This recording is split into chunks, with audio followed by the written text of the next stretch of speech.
We got a call. A huge cobra is hiding beneath the stones with the dogs inside the compound. We quickly headed to the location. Finally, after removing the stones, the cobra decided to come out. We quickly grabbed the cobra.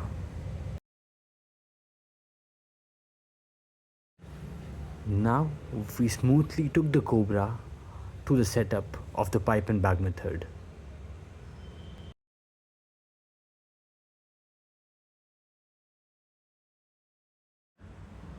We tried redirecting the cobra inside the pipe. It hesitated.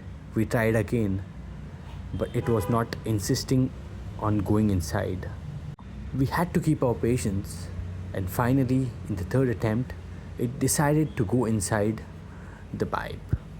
The rescue was smooth, but yeah, it made us wait and we were patient.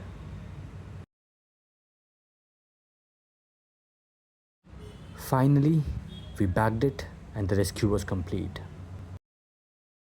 We quickly headed to the nearby location, releasing this beautiful cobra back to where it belongs